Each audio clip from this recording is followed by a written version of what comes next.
Sejam bem-vindos e bem-vindas a mais um episódio do PT Pod, é o podcast do PT Piauí. Se você ainda não acompanha as nossas redes sociais, acompanhe pelo Instagram, @PT Piauí, inscreva-se no nosso canal no YouTube e participe com a gente da construção desse Brasil, que a gente quer um Brasil mais justo, com mais qualidade de vida, com menos injustiças sociais e trabalhando sempre para melhorar a vida das pessoas. Hoje a gente recebe com muita honra, eu estou aqui com uma longa, com a trajetória dessa figura que estava comentando com ele, que eu conheci em 2009, final de 2009, quando o PT fazia as caravanas pelo estado do Piauí. Hoje a gente recebe o professor Fonseca Neto. Ele é professor de História, formado pela Universidade Federal do Piauí, escritor, membro da Academia Piauiense de Letras, considerado um dos maiores intelectuais piauienses. Embora tenha nascido em Passagem Franca, no Maranhão, ele também já foi agraciado aqui pela Assembleia Legislativa com a Medalha do Mérito Legislativo. Ele é ocupante da cadeira número 1 da Academia Piauiense de Letras desde 2010. Da Assembleia também já recebeu o título de cidadão piauiense e agora foi homenageado pelo Poder Legislativo pelos relevantes serviços prestados ao Estado do Piauí. Graduado em História e Direito, bacharel em Direito, com especialização em História do Brasil, mestre em Gestão Universitária e doutor em Políticas Públicas. O professor Fonseca tem marcado a sua história no cenário cultural do Piauí ao longo de décadas. Olha, é um extenso currículo. Foi coordenador do programa de pós-graduação no mestrado em Gestão de Políticas Públicas e membro do Conselho Editorial da Universidade Federal do Piauí. Seja bem-vindo, professor Fonseca Neto. Obrigado pelas considerações iniciais. E já estou me sentindo bem-vindo a essa roda de conversa. A sua filiação você lembra a data de filiação ao Partido dos Trabalhadores? 1987. 87. Em que pese ter participado de todos os eventos fundadores, mas lá no começo eu tinha o meu domicílio eleitoral lá na cidade em que eu nasci. Passagem Franca, no Maranhão. Depois é que eu transferi para cá. Portanto, por isso que eu não sou um dos filiados bem do começo, dos primeiros meses e tal, em que pese ter sido, repito, participado dessas jornadas todas e tal. Com muito interesse. Fundar o PT naquele momento significava trazer uma nova concepção política para a sociedade? Não há dúvidas. Uma nova concepção política, clamando por uma nova prática. Isso espantou alguns setores no próprio campo da esquerda, da prática, da tradição dos lutadores nesse campo, né? Os comunistas, por exemplo, se alvoroçaram, boa parte na clandestinidade, né? Fazendo o possível, mas com atuação bastante acentuada e perceptível naquele contexto de transição para a democracia, como se costuma dizer.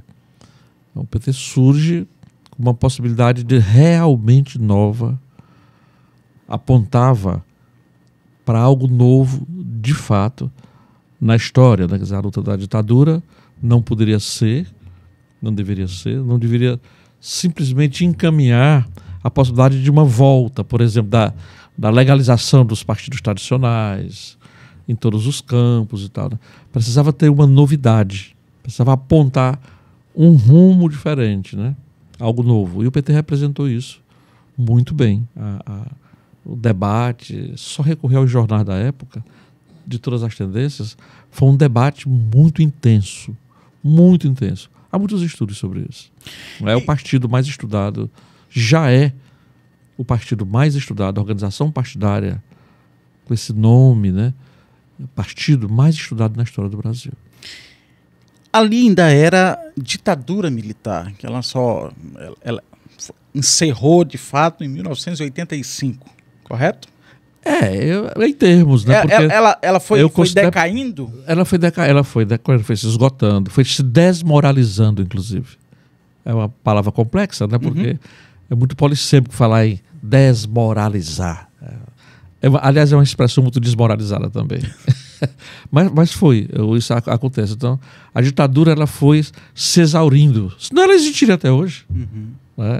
Mas ela foi perdendo a capacidade, e foi justamente em face de uma dinâmica de crise mesmo, e do país, da sociedade, com expressão das relações econômicas, etc., né? Mas então o PT surge como essa novidade dentro daquele processo distensionista, né? Então ele ajudou a mobilização pela criação do PT, vem dentro dessa perspectiva das mobilizações pelo fim da ditadura. Isso é um dado da história do país da própria organização partidária. É sim, não há dúvida, uma novidade naquele contexto e das mais impactantes da nossa história política. Só voltando um pouco, o que, na sua visão, era apresentado como... Qual era a causa de uma ditadura? O que levou os militares, na sua concepção, na sua leitura como historiador, a darem um golpe no país, naquele ano, no fatídico ano de 1964, né? Que eu acho que foi o período mais severo ali. O Brasil viveu outras investidas, mas de 64 a 85 foi o período mais severo da ditadura. E o que eles apresentavam para a sociedade? Qual era o projeto que eles tinham? É uma pergunta muito interessante, e que requer uma certa amplitude de resposta, e eu nem vou gastar o tempo aqui muito, mas eu acentuo uma questão muito importante. Se a gente pensa geopoliticamente, o mundo naquele momento, expressando, ou algo expresso naquilo que se chama de Guerra Fria, se vem chamando de Guerra Fria e tal, o mundo estava numa polarização muito intensa pós-Segunda Guerra Mundial entre o Império Soviético e o Império Norte-Americano, como expressando os dois caminhos do debate do mundo, sobretudo no Ocidente. Então, isso se acirrou muito, no sentido de quem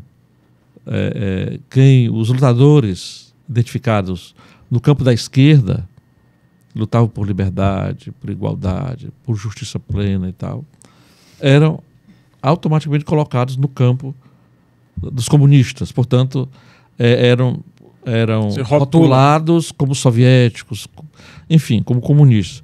O restante era o mundo da liberdade, no sentido liberal e tudo mais. No caso do Brasil, cobrou muito, e continua cobrando, ser um aliado do chamado Bloco Ocidental Capitalista, comandado pelos Estados Unidos. Os Estados Unidos capturaram a América e capturaram, em particular, o Brasil, com todo o seu peso, ainda na época da independência. A dependência do Brasil, praticamente formal, ela foi diplomaticamente encaminhada, urdida, até hoje, né, no momento das declarações de independência. Não é à toa um fato que parece fortuito. Os Estados Unidos foram o primeiro Estado do chamado Conselho das Nações que reconheceram a independência do Brasil. Pois é, esse reconhecer a independência, esse reconhecimento está revestido, né, daquilo que se exprime, e o Trump está falando nesse momento, sabe, da doutrina que se chamaria depois doutrina Monroe, né? A América, sim, se afirmou como império, já naquele momento estava se afirmando, mas assim, mas o restante é meu. O restante é meu, não, aqui não toquem. Então, ali, no momento decisivo da separação do Brasil de Portugal, de construção substantiva dessa separação, se negociou. Permanece a monarquia, portanto, as estruturas não mudam. A estrutura de base organizativa do Brasil não mudam, né? E do ponto de vista das vinculações internacionais, a Inglaterra era o império da força, que liderava esse processo da separação. Já há mais de um século, em 1822, né, o Reino Unido já subordinava Portugal. gera um reino submisso sobre vários aspectos. Então, os Estados Unidos dizem assim, então, vamos negociar aqui, seremos os primeiros a reconhecer, vocês terão esse privilégio de reconhecer esse império separado de Portugal, no entanto, uma continuidade, porque continuou a monarquia. Isso para colocar o seguinte, 64 cobra uma fatura desse processo. Vocês são deste lado, como este momento exato. A história é interessante e só tem valor, a meu ver, e nesse meu falar, se você associar as coisas. Não tem valor nenhum você saber tudo lá de trás e fica lá. Não. O que o Trump está fazendo nesse momento, e com o Brasil se intensificará, penso eu, quer dizer, cobrará muito mais posição firme, é muito essa questão do Brasil com a China. A China lá do outro lado. A Dilma já foi derrubada? Eu não tenho dúvida disso. Já foi derrubada pela questão do rudimento dos BRICS. Então, nada mais forte, simbólico, do que ela ser, nesse momento, a autoridade que é dos BRICS. Imagine o quanto isso, do ponto de vista estratégico, é olhado e do Brasil nem se fala. O PT nem fala. Coisas, digamos assim, uma falha da comunicação. O PT nem fala, por muito que se sabe. É a posição dessa mulher tão importante, né, que uma das figuras mais expressivas que governou esse país, Dilma Rousseff. Quer dizer, nem se fala, é como se fosse dado a mais. Tal. Bem, mas a consideração é esta. Os militares derrubaram o governo de João Goulart naquele contexto, justamente porque o governo se inclinou, tá, de um centro mais à esquerda. Ou as questões que gritavam naquele momento, como reforma agrária, uma reforma bancária, uma repactuação, digamos assim, com as relações com a sede do Império Norte-Americano, né? Quer dizer, bastou se arranhar isso no campo dos discursos de um comício, tá? Os militares, então, puxam o golpe. É um golpe que é uma espécie de repetição desde o golpe que implantou a própria República, que os militares assumiram a tutela, digamos assim, da nação.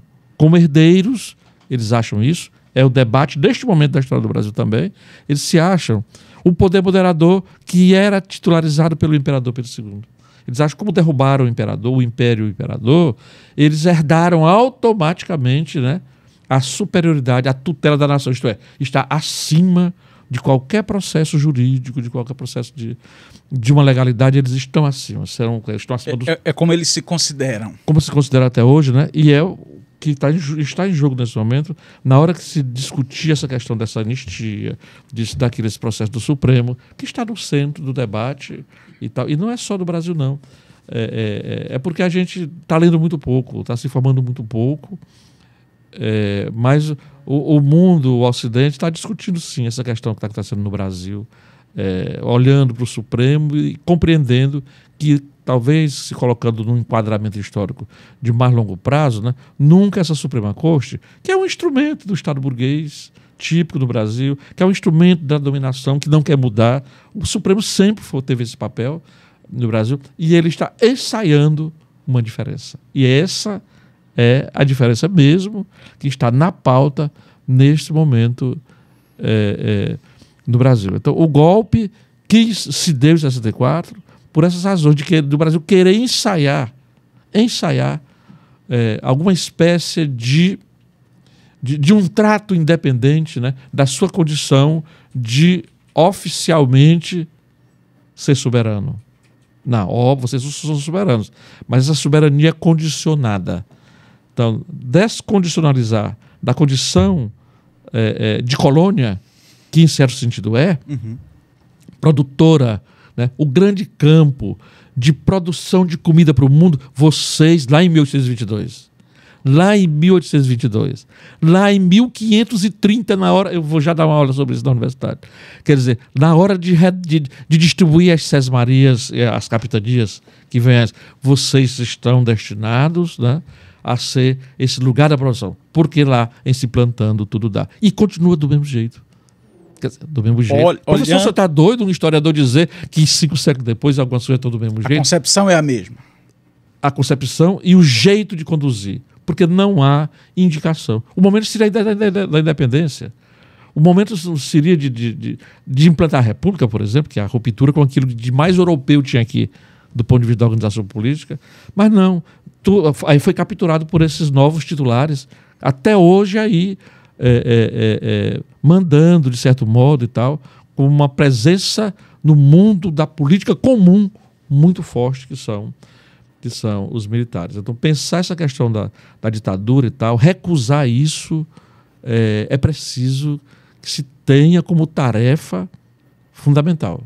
Vou repetir aqui a Dilma Rousseff, que teve a coragem histórica de, como presidente, encaminhar a Comissão da Verdade, que foi uma das coisas mais importantes que aconteceu em prol, né, do restabelecimento dessa lembrança. O professor vai ficar lembrando, tem que lembrar sim. Para não se repetir. Tem que lembrar sim, para se evitar que isso se repita, porque está na pauta a repetição. Foi intentado várias vezes, né? Então, os golpes do Brasil são o tanto de golpe que logrou o que aconteceu, os golpes que aconteceram, e o tanto que foi intentado. Tá na raiz, então, tá na raiz da burguesia. E em todos eles, de uma maneira ou de outra, né? Até aquele golpe, digamos assim, que foi contra, de certo modo, a República Velha, que é 30, né? Uhum. O Getúlio sobe por um movimento, por uma eleição que foi recusada pelo povo, na mobilização possível, né? Quer dizer, forças vivas de alguma mudança, do que se chamou de inovação e tal, que instaurou o movimento de 30, a ruptura de 30. Esse é o único que não teve o padrão tal. No entanto, ele não foi contra-hegemônico do ponto de vista da hegemonia da geopolítica, né? Quer dizer, ele se segurou, por isso o Getúlio passou 18 anos juntando o período grande, sem o voto popular e tal, e depois os 3 anos como presidente eleito pelo povo, né? É um período grandioso que nós precisamos lembrar e estudar, e na hora que abrir a boca para dizer assim, é mais uma ditadura, é preciso que se compreenda as diferenças. O que aconteceu na época do Getúlio não é igual. Né? Não é igual ao que aconteceu em 64. No entanto, o Getúlio, sem se submeter, mas precisou governar pactuando com a casta militar. Veja que coisa... Uma administração de conflitos. Sim, e de interesses. Exatamente porque o movimento de 30 ele se desencadeia no lastro, né, nos impactos do movimento chamado tenentistas, de militares renovadores e tal. São parte do processo. Logicamente que o tenentismo chamado, depois vem a Coluna Prestes, os legionários, aquela coisa bela que está completando 100 anos. Salve o movimento dos legionários. O que significou isso? Um movimento em grande parte escondido. Aqui quer aparecer, mas como foi um movimento muito importante para mexer com mentalidades no Brasil, 26 mil quilômetros de marcha, 25 mil e tal. Tudo isso demonstra que nós precisamos compreender, inclusive para recusar a tendência dos militares, né, reconhecendo o papel, apontando que papel é esse, para onde quis ou quer conduzir, né, como algo fundamental, inclusive de agora. Pela primeira vez, não é algo que a própria mídia, meio com pouca vontade de dizer, né? Com pouca vontade de dizer, mas nunca um juiz no Brasil teve a coragem de decretar a prisão de um general, até de soldado, raso, sem nenhum menosprezo e tal. Tá? Imagine de um general. E tem alguns presos neste momento. Há mais silêncio sobre isso do que o que deveria reverberar muito mais. Preso, que foi ontem ministro da Defesa, outro lá... Candidato a vice-presidente. A vice-presidente da República, isso e aquilo e tal. Uma das pessoas mais importantes daquele governo. Exatamente. Quer dizer, o próprio chefe maior aí, que nesse momento se encontra hospitalizado e tal, com todas as conveniências que essa prisão dá na questão de impacto no próprio processo e tudo mais. Então isso precisa ser... professor, mas todo mundo não pode viver a vida inteira estudando história. Sim, mas tem o estudar e a compreensão da história, né? Ela não é só coisa de especialista. Não, é algo que é constitutivo da construção da cidadania. Os partidos políticos, por exemplo, todos eles têm uma fundação que, inclusive, né, para debater conjuntura e tal. Uma das coisas que mais a gente sente falta nesse momento é debate de conjuntura. Né? Qual é a relação que isso tem com... Nos sindicatos, é tanta coisa que se poderia debater sem exaustividade demais, sem aquilo que alguns dizem, mas é academicismo demais, diz as mesmas coisas. Não, é preciso atualizar. É preciso atualizar. Essa questão, por exemplo, que de certo modo vai e volta, e agora é muito impactado pelo falecimento do Papa Francisco, né, que claramente, está aí agora cada vez mais demonstrado. Na hora do choque da morte, algumas verdades aparecem que nem se dizia, ou nem se queria dizer e tal. Quer dizer, do significado que teve, da reaproximação que ele engendrou, que ele protagonizou com os diferentes, a começar pelos empobrecidos, pelos espoliados, pelo processo do sistema do capital. Disse isso explicitamente, né, em sede da fala, no nível da infabilidade papal. Por isso desencadeia um movimento de ódio contra ele e tal. Aqui em Teresina eu participei de grupos, né? Quer dizer, eu estava em grupos e acabaram se autodissolvendo porque o debate de católicos que o chamavam de antipapa, de anticristo, né? E diziam que seguiam o Papa anterior e tal, que até vivo, né? Mas claramente diziam, esse Papa deve morrer, é um anticristo. Eu vi em grupo de WhatsApp, aqui em Teresina, um cristão católico dizer isso, né? Logicamente que o atrito foi tão forte que esse grupo se desmilinguiu em pouco tempo, e algo ligado à própria estrutura. Isso tem uma relação direta com esse ambiente de ódio que a gente vive hoje? Tem sim. Tem sim. No caso da organização dos partidos, dos que podem, daquilo que cada um pode vocalizar, né, está cobrando posicionamentos lúcidos, bem construídos, bem comunicados, por exemplo, das iniciativas partidárias da esquerda, né, tão valorosos, que estudam tanto, tão identificados, né, com as manifestações culturais mais geniais, com as ramificações, com as possibilidades do debate mais aprofundado, mais consequente, e tudo mais. Isso está cobrando tudo, mais intensidade. Pelo contrário, a gente vê as universidades num refluxo muito grande.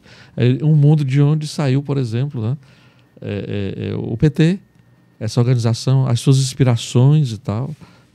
Tá em toda a história dele, é o partido mais discutido, vou repetir aqui uma coisa que eu já disse hoje, na história do Brasil e fora dele. São estudos acadêmicos, há muito. E é interessante, tanto estudo, tanta coisa interessante sobre eles, né? E é interessante, numa hora dessa, que o poder da comunicação, os meios, a rapidez de tudo, com essa revolução bonita, do mundo digital, tudo isso tem muita beleza, mas tem beleza, vírgula, né? Se capturado como está, praticamente hegemonizado por discurso de direita, né? Essa esquerda que detém tudo. Como é que uma figura tão caricata, uma figura tão complicada como Olavo de Carvalho se torna um referente de um governo inteiro? Porta-voz. Referente e porta-voz. E porta-voz. De jovem dentro da universidade, das universidades e tal. Conteúdo Quer dizer, zero. Você está propondo que não deveriam ter vez? Tem, é preciso que tenha combate. Combate dentro da liberdade de expressão, que eles não querem. A liberdade de expressão é para ganhar o poder e cortar meu pescoço. Isso não pode ser esquecido. Isso não pode ser esquecido e tal. Quer dizer, mas a complexidade da vida social no mundo e tal, isso precisa ser compreendido para a gente não falar besteira, não nutrir ilusões. Eu acredito que a tomada de consciência, que oriente uma excelente prática política, prática social, da vida de cada um, né, para atuar, nasce dessa liberdade. No entanto, não é gratuita, não é uma gratuidade essa liberdade. Não, ela é socialmente, digamos, manejada. Ela é socialmente manejada. Não é de hoje. Não é só própria dos embates de poder de hoje. Não. É só. Se for para a China 2, 3 mil anos atrás, está lá essa discussão. A tática, tá, tudo isso vem para a Grécia. Tá, é só ler muita coisa tão bom do que se chama os acúmulos explicativos e disponíveis e disputados para relembrar ou para esquecer daquilo que se foi o tempo todo, né, criando no calor da vida social, das conjunturas, etc. A gente acompanha, pelo que se estuda, pelo que se reproduz na história do Brasil, que a partir do golpe de 64, quem se opunha àquele regime era tratado não como adversário, mas como inimigo. Certo? Você tinha que aniquilar o inimigo, certo? Isso tem um recorte fascista, certo? Fascista, de uma orientação que, se você não está comigo, se você não pensa como eu, você tem que ser aniquilado. Você tem que ser... aí são vários exemplos de figuras do campo, não sei nem se obrigatoriamente de esquerda, mas que se opunha àquele regime, que, na minha concepção, ele não é um regime apenas de direita, mas de extrema direita, militar e tal, que tem que matar o inimigo, tem que aniquilar. E isso, que não vem de 64, claro que vem do fascismo, do nazismo, isso se reverbera até hoje no debate político do Brasil. Na prática, não é só do debate, não. Na prática, um plano que tinha a intenção de matar o presidente eleito, o vice-presidente eleito e um ministro do Tribunal Superior Eleitoral, que, por consequência, também é ministro do Supremo Tribunal Federal. A sociedade está doente. As pessoas perderam a noção de que democracia não é um conceito vazio. Na prática, é conviver com as diferenças. Isso se perdeu pela radicalização política que se acentuou de 2014, 15, 16 para cá. Isso está acentuado, isso ganhou mais força. As pessoas passaram a relativizar falas como eu não te estupro porque você não merece. Isso passou. As pessoas não conseguem enxergar a gravidade disso. A questão mais ampla e que está ainda anterior, se pode capturar dessa conjuntura a que você se refere, né? É o sentido de que algumas mudanças precisam ser feitas. E a reação contrária, mudanças que eu digo mais substantivas, mudança de estrutura. Por que o MST é um dos organismos do movimento social brasileiro vivo mais odiados pelas elites? Um dos mais odiados. Sim. Né? Ao lado de outros movimentos que exprimem, por exemplo, a questão da negritude. Porque mexer com isso, as cotas, por exemplo. As cotas despertaram um ódio grande demais. Eu digo isso com um conhecimento de causa dentro da universidade, porque participei e continuo participando disso aqui, da implantação disso. As cotas despertaram um ódio grande demais, né? Por parte da classe média mais conservadora. Digamos que algumas percepções latentes estavam ali, meio adormecidas, na hora que vem as cotas. Todas as vezes que se fala... A lei da empregada doméstica? Essa foi decisiva para derrubar a Dilma. É interessante isso. Do jeito que a lei da abolição, com todos os limites de 1888, que ela continha. Na verdade, ela destituiu os negros de algum direito que tinham, como escravos, inclusive. Olha que coisa, de comer, por exemplo. Né? A lei de 1888 da Princesa Isabel, a lei que o Congresso votou, aquela pactuação, a derrubou, ajudou, foi um elemento simbólico que conduziu à derrocada da monarquia, da princesa e tudo mais. Foi tão forte, porque toca numa coisa que é absolutamente estrutural, da estrutura mental, social e tal. Então, mas de qualquer maneira, para a sociedade mediana, com o poder de conferir desfechos em certas conjunturas, derrubaram a monarquia, mas não engoliram a abolição. Em que pese forças já indicando que aquilo tinha que ser superado, que já era um anacronismo, mas é tão forte que derrubaram a princesa. E não é impressionante isso, né? O artigo, a lei das chamadas domésticas, né? Essa lei assim chamada, que é da Dilma Rousseff, da época da Dilma Rousseff, que bancou politicamente com o Congresso essa mudança, né? Isto é, universalizar os direitos, que a própria Constituição de 88 não garantira de todo, né? Quer dizer, a princesa Isabel assinou a lei de 13 de maio de 1888, né? E perdeu o trono em seguida.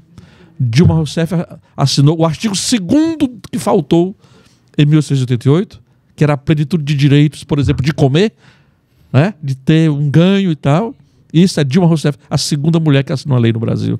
120 anos entre uma e a outra. Essa coragem faltou a outros. Até porque, eu digo assim, eu posso estar simplificando, dizer, faltou a outros presidentes, etc, etc. Mas as conjunturas não se apresentaram com essa favorabilidade, né? Mas foram essas mulheres que, de um modo ou de outro, assumiram isso em certo momento. É porque aqui querem acentuar essa coisa. A eleição da Dilma Rousseff... A história se repete? Não.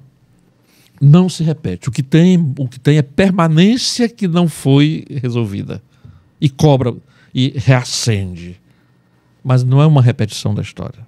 Tá? Isso aí é do ponto de vista do método de pensar, do método que se pode dizer... É porque está enraizado mesmo. É porque não mudou. Não mudou. Não é que se repita da princesa lá. Não. Nós precisamos atualizar, né? No caso da liderança da Dilma Rousseff, quer dizer, escreveu um capítulo de uma história de lutas que não parou. É isso que tem que ser colocado, né? Aí, naquele momento, assinou essa lei de ampliação dos direitos para todos e tal, e foi derrubada, né? Pouco tempo depois, um ano depois, um ano e pouco, igual a princesa. Nesse sentido tem essa igualdade. Então, é que eu quero chamar a atenção. Essas questões são as principais. As outras decorrem. Quer dizer, é um governo, é um contexto em que apareça, em que se afigurem e alguém leva adiante, né? Um contexto em que é possível operar determinado tipo de mudança e aparece uma liderança que tenha a coragem de encaminhar. Dilma Rousseff fez isso, o grande Lula, né, já muito mais enleiado com as dinâmicas do poder, da burocracia, com o seu jeito, um negociador nato. O charme. O charme que o mundo respeita e nós respeitamos, né? Cada um tem sua história e tal, sabe? Não teve as condições de fazer, Dilma fez. Então, essas são as questões principais que levaram, por exemplo, o João Goulart a assinar a lei, por exemplo, de 20, 40 metros de cada rodovia federal, que hoje está fazendo a diferença. Né? Ele desapropriou de todas as rodovias federais no famoso comício da Central, caiu 16 dias depois. Quer dizer, são coisas... Mexer com as grandes estruturas. São coisas... Essa é a questão. Quem vai para esse rumo tem que ser derrubado antes de fazer aquilo que fez. E se fez, vai pagar logo em seguida e tal. Então, essa questão daí, compreender a questão das suas estruturas. É complexo demais, Fonseca, entender. Não. É a se postular uma possibilidade, se clamar, se sei lá, sem parar contra certas versões. Se fala tanto hoje de narrativa e tal. É considerar a história, ela contém, a história se dá na realidade. Depois vira discurso, algo diz assim, não, então acabou a história, porque daí para frente é só discurso. Sim, ela se expressa na historiografia, no discurso, as memórias faladas, as lembranças e tal. Mas a experiência que se dá, ela é inalterável nesse sentido. Ela se deu, precisa ser compreendida. E não, senão vira trivial. Exatamente, e vira uma mera invenção discursiva. É o grande debate da história. O jornalista Roberto Marinho cunhou uma frase famosa, analisando o poder do complexo que ele liderou, e liderou a serviço do grande capital de maneira perfeita. Tá, digamos assim, nessa lógica, né? Nesse sentido e tal. E ele dizia uma coisa: o valor da nossa organização está ainda mais, né, de se rindo, né, no que nós não dizemos do que nós dizemos. Como quem diz assim, tolos, deixem de... Presta atenção no que eu digo. Presta atenção no que eu não digo. No que eu não digo. Ele disse isso, o que é uma pura verdade. Do ponto de vista, porque a história, essa condução, a compreensão das coisas, vale muito pelo não dito. É daí que vem aquela história que não é de hoje, né? Dizer, a eloquência de certos silêncios. Né? Por quê? O silêncio também é produzido. O silêncio também é posição. Né? E no nosso ação ou por omissão? Silêncio. O silêncio, sabe? O não dito tem muita força também, sobretudo quando o não dito, como você acaba de acentuar, quando esse não dito ele é fabricado. Ele é fabricado para beneficiar alguém, alguma causa. Para ter efeitos e tal. Diante disso, nós temos uma nova demanda apresentada pela sociedade, e que é uma discussão antiga, a taxação dos super ricos, taxação de bilionário, taxação de grandes fortunas, seja lá qual for o nome, para que o andar de cima pague aquilo que é justo, liberando quem está no andar de baixo. Isso é um movimento que mexe com as estruturas, considerando o sistema de cotas, considerando a luta pela terra, considerando toda essa análise que o senhor já fez aqui. Mexer na isenção de imposto de renda para quem ganha até R$5.000 é uma mudança estrutural? Ela arranha a questão estrutural. Ela arranha a questão estrutural, tal qual no caso do Brasil, que é absolutamente escandalosa. A diferença das hierarquias, por exemplo, que se expressam no salário, nas condições e na realidade da distribuição da riqueza social. Escandalosa, dos mais escandalosos do mundo no Brasil. Que produz injustiça. Mas completamente injustiça é base. Então toca nisso, né? Se não cria uma mudança estrutural, mas arranha o símbolo. Suja, né? Ficar lembrando isso toda hora. Suja, portanto os assanha. Não é à toa que quanto esse discurso aí, ele é diretamente proporcional ao discurso de fazer impeachment do Lula. Quanto mais fala disso, mais o Congresso se assanha com história de impeachment, com isso e com aquilo e tal. Quer dizer, assanha o plano político para não ousar nem chegar perto. Tem que manter no sistema do jeito que ele é. Do jeito que ele é e com a significação de que ele precisa de nós vamos derrotar, e nós vamos derrotá-lo, inclusive, dizendo que ele não serve, que não fez, tanto que veio pedir a bênção para nós. Quer dizer, desmoralizando até o sentido dos pactos políticos. Tá? As escolhas não são fáceis. As escolhas não são fáceis, né, nesse momento. Mas isso não é uma invenção diabólica. Olha aí. Não é invenção diabólica. Isso não é coisa de profeta que ontem disse para o BBB. Essa questão não é de um errar comum ou acertar. Não é bonito ou feio. Quer dizer, foge a essas dualidades que se vai criando. É inerente à convivência humana? Era ter uma inerência porque é a dinâmica dela, o jogo das forças.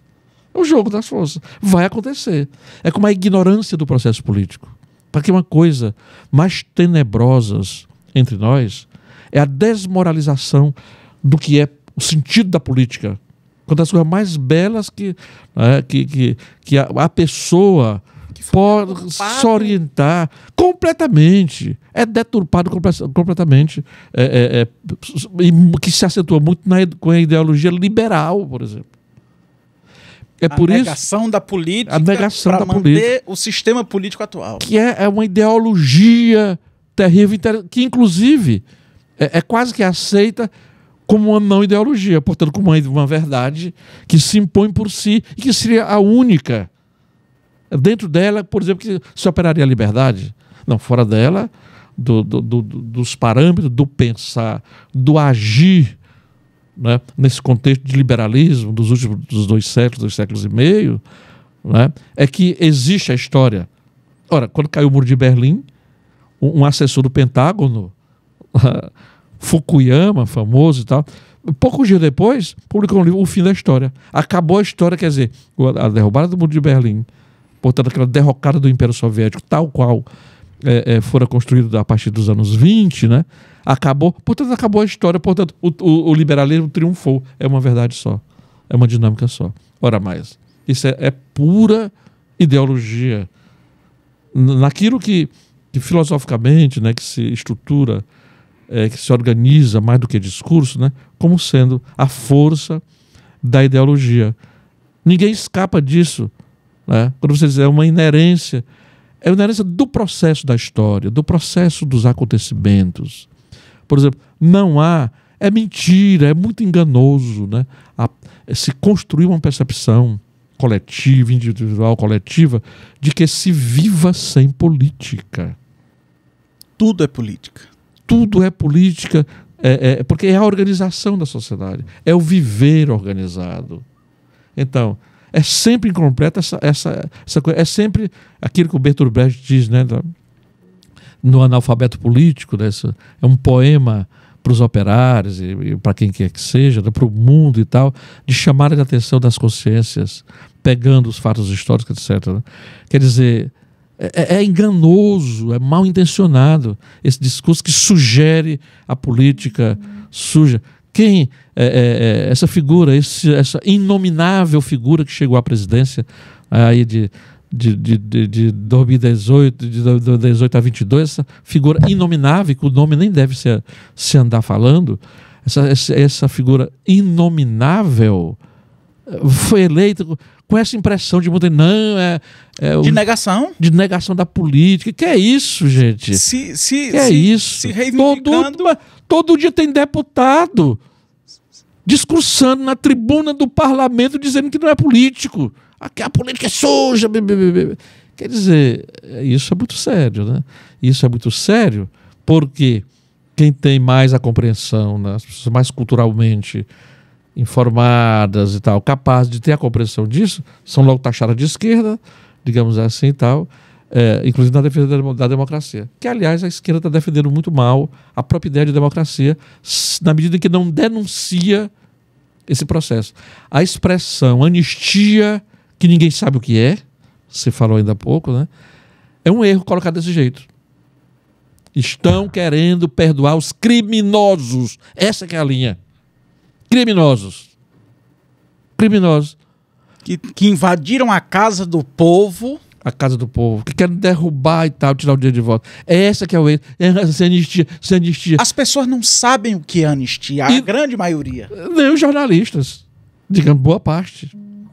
Quer dizer, é por isso que tem que calibrar bem certos discursos. A forma de se comunicar. Exatamente. Para a palavra impeachment, eu luto. Essa expressão eu não uso no cotidiano, eu usei aqui agora para dizer o que estou dizendo. Impeachment, ninguém sabe o que é, mas todo mundo sabe que é coisa que não presta, é contra alguém que não presta. Isso. Então como é que usa isso aí e tal? Deposição, é golpe. É golpe. Eu fiquei clamando aqui nos últimos 10 anos, é golpe. O que aconteceu contra a Dilma é golpe de Estado. É golpe. Professor, impeachment. Vai para lá com essa conversa de impeachment. Não tem uma lei que tem essa palavra escrita. E fica tudo... Inclusive, os setores mais bem informados caem também, porque se todo mundo está falando isso, eu também vou falar, senão ninguém vai me entender. Vai. Vai porque se você dá um choque e dizendo que essa expressão, sabe, é inadequada para se comunicar o que está acontecendo, é a mesma coisa de anistia nesse momento.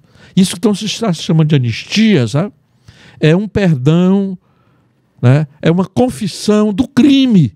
Isso tem que ser reiterado às escâncaras, com os próprios meios do Estado de Direito, duramente construído e levantado por lutadores, por democratas radicais verdadeiros. Os que estão aí colocando, os democratas e tal. É pegar os jornais de 64 e tal e dizer assim, olha, os jornalões do Brasil, e o papel da imprensa tem que ser continuado no tempo todo no centro do debate, todos colocaram, o Brasil está renascendo hoje para a democracia e para a liberdade. Os grandes jornais que iam fazendo. E, de certo modo, é que muitos fazem agora. É só olhar os jornais tipo o Estadão, Folha de São Paulo, o Globo, o que fazem, sabe? Quer dizer, eles são contrários a qualquer mudança estrutural. Não aceitam.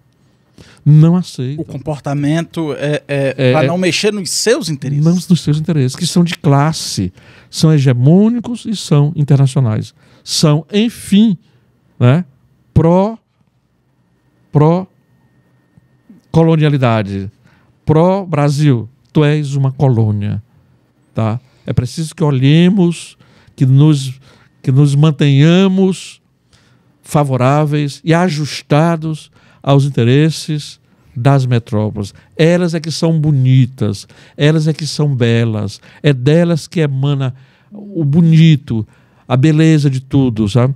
A inovação, a riqueza boa, a arte boa, etc, etc, a cultura boa, os livros bons. Tudo que é bom é lá. É lá. Então vamos nos espelhar. Essa é a condição de colonizado, essa alienação.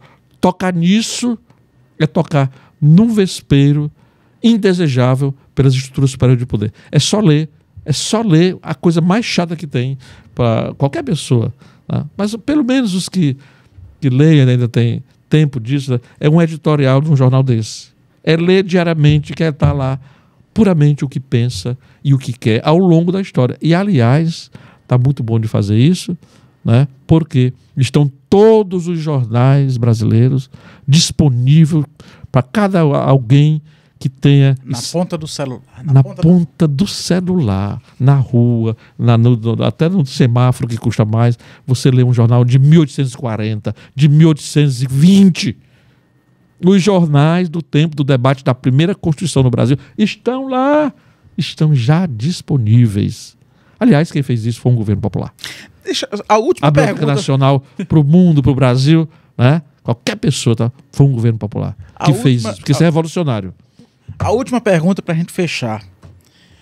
A sociedade mudou, o mundo mudou, a classe trabalhadora que fez o PT se mobilizar, que fez as pessoas se mobilizarem pela criação do partido, o novo sindicalismo, a nova concepção de sindicalismo a partir de 1980, não é a mesma de 2025. De 2020 para cá, eu acho que 2010 para cá. A sociedade vem se movimentando, né? A história do movimento. E o PT, na sua concepção, conseguiu acompanhar essa mudança? Por exemplo, sair do panfleto para o digital. Esse é o principal desafio que se apresenta hoje para o Partido dos Trabalhadores e para o campo da esquerda, porque usa muito, é latente. A gente consegue enxergar que a direita se comunica muito melhor, né, com o seu público, e o discurso deles acaba fisgando as pessoas pela negação da política, né? É um discurso mais fácil, é um discurso de vender ilusão, de vender uma prosperidade, aquele discurso de meritocracia, e a gente, deste lado, né, a verdade, ela anda mais devagar. Você acha que esse é o principal desafio de compreender essa mudança da sociedade para se comunicar melhor? Sim, sem dúvida nenhuma. É compreender, tomando o funcionamento da sociedade, digamos, em camadas, qual é a profundidade dessas mudanças. Tomando-se... Acabamos de mencionar aqui alguns episódios, alguns fatos e tal, tomando uma análise mais a longo prazo da nossa vida social, da formação social brasileira e tal, que algumas coisas não mudaram tanto assim, não.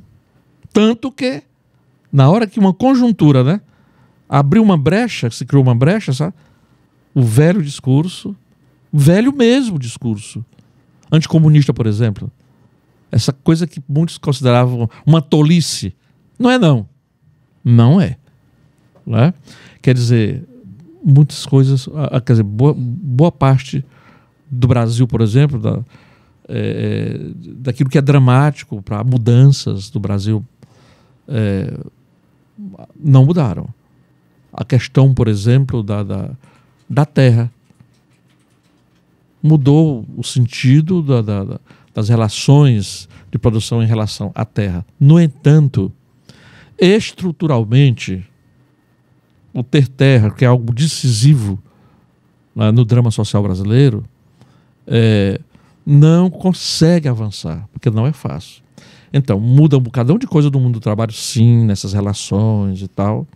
No entanto, algumas questões estruturais continuam, né, continuam como desafios políticos no nosso processo a ser encaminhado, a ser buscado.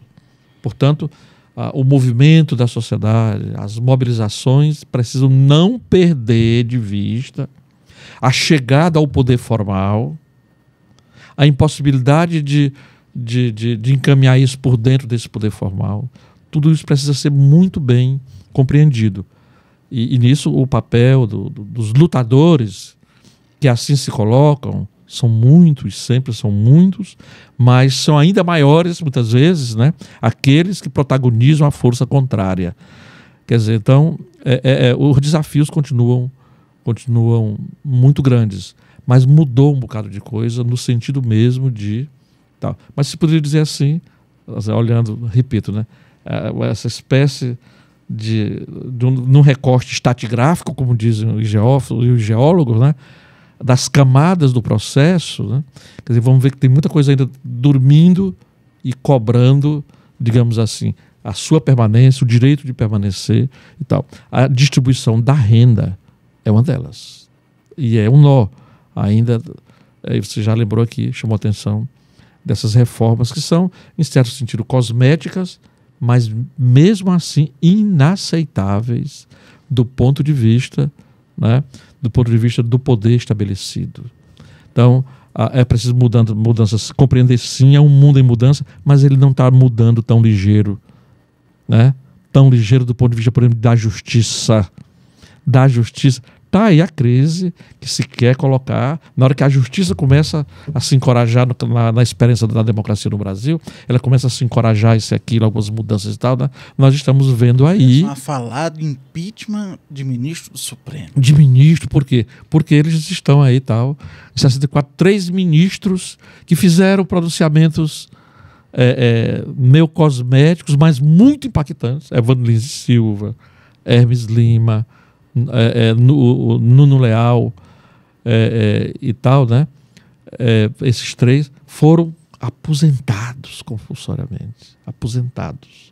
Quer dizer, por decreto. Por decreto, rápido ali, para tirar isso aí, e os outros se conformaram. Né? Um recado, não mexa nisso. É muito importante compreender isso, e eu vou aqui encerrar colocando, né? Lembrando que a famosa chamada ditadura Vargas, ela implantou a CLT. E implantou a CLT, que eu considero a lei mais importante que se fez no Brasil até hoje. Ela é mais importante do que qualquer das 8 constituições. Né? Do ponto de vista da importância de significar algo concreto em termos de mudança social, etc. A CLT. Implantada, assinada por Getúlio Vargas, que para tanto, né? Deixar isso aqui para uma reflexão. E para o próximo. E para tanto, o governo getulista precisou fechar abolir, não foi nem fechar, abolir todas as câmaras municipais do Brasil. Aboliu todas as prefeituras municipais. Aboliu todos os governos estaduais. Aboliu todas as assembleias legislativas. Aboliu o Congresso Nacional e disse: Supremo, fique na sua. Não diga nada, porque senão serão também abolidos. Tá? E o que são as câmaras municipais, as assembleias, o parlamento, os governos, as prefeituras e tal? Tudo abolido. Os lugares que tinha voto. A CLT não precisou, para ela ser implantada, foi preciso eliminar todo tipo. Veja, que coisa séria isso, sabe? Eliminar todos os lugares. Sindicalismo, que já tinha eleição também, para aí também. Né? Todos os lugares que tinham chamado o exercício do voto popular e a autoridade, que dentro da estrutura carcomida do Brasil, tinha autoridades deputadas, essa coisa toda. Tá? Foi tudo abolido com os interventores de cada município, em cada estado e tal. Com aí, o objetivo... Aí vem a CLT. A maior lei do Brasil foi feita no momento que precisou abolir todo tipo de autoridade eleita no sistema e nas tradições desde a colonialidade do Brasil. Isso é preciso que se pense. Esse fato, dito assim, ele é muito escondido. A história do Roberto Marinho, sabe? Ficar lembrando para as pessoas pensarem. Ah, professor, então você está pregando, já está dizendo que vai fechar tudo para... Não estou dizendo isso. Eu estou dizendo que é uma evidência histórica. Só isso que eu estou dizendo. Isso é um fato. É fato, pronto. Contra fatos não há argumentos. Que é um dizer falso também, né? Contra fatos, né? Há argumentos. Sim, eu acho que há argumentos, mas é uma maneira de dizer. A gente entende por que decide. Diante o quê? Da evidência, isso bem aqui. Quer dizer, não há argumento contrário àquilo que você está vendo. Então, estamos aqui para essa conversa boa. Eu agradeço, professor, a oportunidade. Numa volta, eu até me convido para voltar, para a gente falar mais. Eu acho bonito falar também do PT do Piauí. Interessante aqui.